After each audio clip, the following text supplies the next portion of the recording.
যুবক ভাইরা আমার, হাবিব কিবরিয়া যেদিন দুনিয়ার থেকে বিদায় হয়ে যাবে সেদিনও কিন্তু নেই আলীর কথা বলে নাই, ফাতেমার কথা বলে নাই, হাসাইন আর হুসাইনের কথা বলে নাই রে, কারো কথা বলে যায় নাই। একমাত্র শেষ কথাটা ছিল নামাজ। কথা কয় না? আল্লাহর হাবিব হাবিবে কিবরিয়া দুনিয়ার থেকে বিদায় হওয়ার আগ মুহূর্ত ওনার প্রচন্ড বুকে ব্যথা ছিল, মাথায়ও ব্যথা ছিল, বুকে ব্যথা ছিল। নবীজি আমার উঠতে পারে না, বসতে পারে না, প্রচন্ড মাথায় ব্যথা লইয়া পয়গম্বর উঠতে পারে না, বসতে পারে না। সাহাবায়ে কেরাম ফজরের নামাজের সময় মসজিদে নববীর মধ্যে আইসা দাঁড়ায়া গেল, কিন্তু পয়গম্বর তো আর মসজিদে নববীতে আসে না। সাহাবায়ে কেরামরা পয়গম্বরের নামাজের অপেক্ষায় মসজিদে নববীর মধ্যে দাঁড়ায় আছে রে, কখন আমার হাবিবে কিবরিয়া নামাজের মধ্যে দাঁড়াবে, আমরা নবীর পিছনে দাঁড়িয়ে সালাত আদায় করব। কিন্তু ফজরের নামাজের টাইম চলে যায় গো, হাবিবে কিবরিয়া মসজিদের ভিতরে প্রবেশ করে না, নামাজের টাইম চলে যায়। এমন তো অবস্থায় হযরত আবু বকর সিদ্দিক রাদিয়াল্লাহু তাআলা আনহু মসজিদের মিম্বরে গিয়া নবীজি যেই জায়গায় দাঁড়াইয়া নামাজ পড়াইতো আবু বকর সেই জায়গায় দাঁড়ায়া গেছে।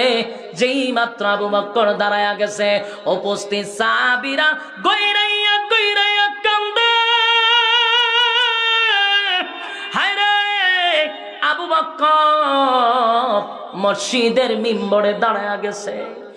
এর মাধ্যমে প্রমাণ করে গো, নবী আর কোন সময় মসজিদে নববীতে ইমামতি করবে না।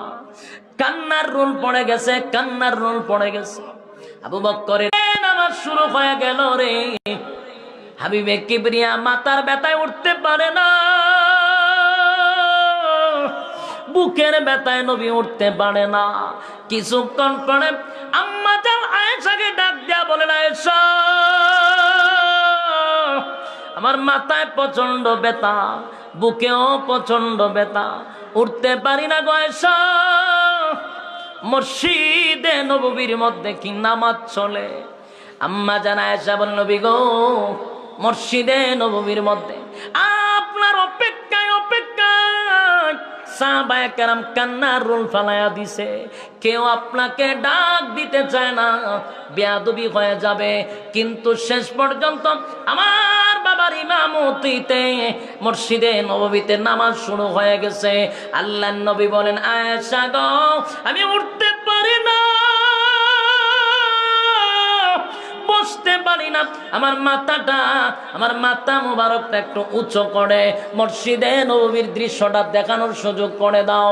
আম্মা জান আয়েশা পয়গম্বরের মাথা মুবারকটা এইভাবে উঁচু করে মসজিদে নববীর মধ্যে নবীর চেহারাটা ধরায়া দিলেন।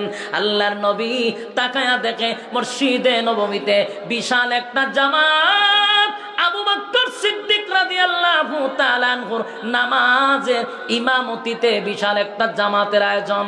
নবীজি তাকায় আছে, তাকাইতে নবীর গাল বেয়ে নবীর পানি পড়তেছিল, দাড়ি মুবারক গুলি ভিজে যাচ্ছিল।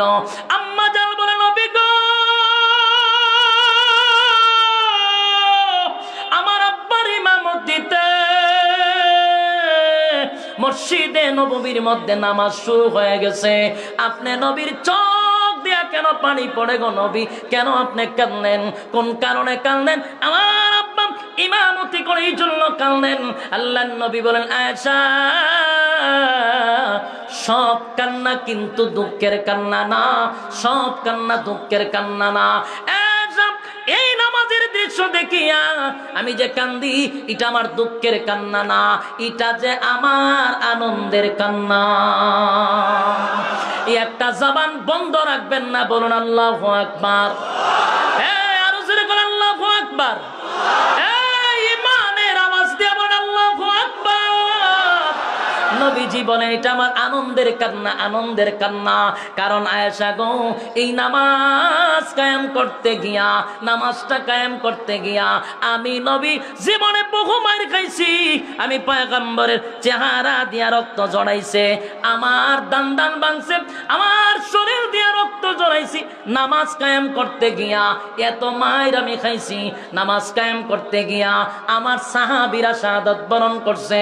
আয়েশা রে, আমি যখন মক্কাতে নামাজে দাঁড়াইতাম, বেঈমানরা আমার গলার মধ্যে গামছা লাগাইয়া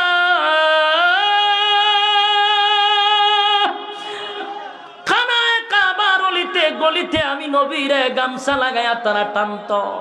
এত নির্যাতন, এমন কি নবী যখন সেজদায় গেছে, আবু জাহিল্লার নেতৃত্বে আমার নবীর পিঠের উপরে উটের নারী বুড়ি পর্যন্ত রেখে দিছে। নবীজি সেজদার থেকে উঠতে পারে না। আবু জাহিল্লার নেতৃত্বে নবীর পিঠের উপরে উটের নারী বুড়ি রেখে দিল। নবীজি সেজদার থেকে উঠতে পারে না। তখন ফাতেমা ছিল ছোট, ফাতেমা রাদিয়াল্লাহু তাআলা আনহা দৌড়াইয়া হাবিবে কিবরিয়ার কাছে গিয়া, উটের নারী বুড়ি ছোট মানুষ, হাত দিয়া সরাইয়া দিতেও পারে না, কান্দে আর বলে, মক্কার মানুষ, আমার আব্বা কি এমন অপরাধ করছে? আমার বাবা জীবনে কোনোদিন চোখ রাঙাইয়া কারো দিকে তাকাইল না, কাউকে কোনোদিন একটা ধমক দিল না, কোনো খারাপ কাজও করলো না, জীবনে কোনোদিন মিথ্যা বললো না, মানুষের হক মানলো না, মানুষকে কষ্ট দিল না। আজকে তোমরা আমার বাবাকে এত কষ্ট দিতেছ, আমার বাবার পিঠের উপরে উটের নারী বুড়ি পর্যন্ত রেখে দিলা। আল্লাহর নবীর চেহারা মুবারকটা লাল হয়ে গেছে। সেজদার থেকে উঠলো আম্মা জান ফাতেমা, তখন সেজদার থেকে নবীকে যখন নারী বুড়ি সরাইয়া দিল, ফাতেমা রাদিয়াল্লাহু তাআলা আনহা নবীর পিঠের উপর থেকে নারী বুড়ি সরাইয়া দিছে। নবীজি সেজদার থেকে দাঁড়াইছে। সেদিন নবীজি চোখের পানিগুলো ছেড়ে দিয়া বলছিল, মালিক, আমি তোমার কদমে সেজদায় গেছি গো, শান্তি মতে তোমার সেজদাটাও দিতে দিল না। আল্লাহ, এদেরকে তুমি ছেড়ে দিবা না, এদেরকে তুমি ছেড়ে দিবা না। যতটার নাম লইয়া পয়গম্বর আল্লাহর দরবারে সেদিন দোয়া করছিল, সবগুলারে বদরের যুদ্ধে সাইজ করা হয়েছিল। আদা খায় না যুবক ভাইয়েরা, নামাজের জন্য হাবিবি কিবরিয়া এত কষ্ট করছে গো, শরীরের তাজা রক্ত ঢালছে।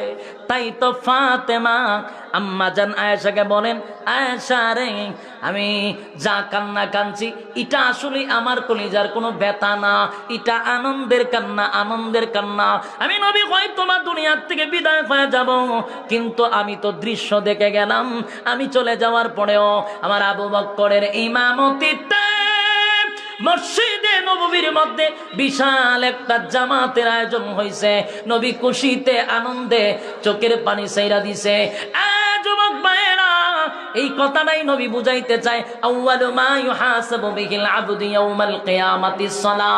কিয়ামতের ময়দানে উম্মতের আরে নামাজের হিসাবটা হবে। নামাজ এত গুরুত্বপূর্ণ ইবাদত,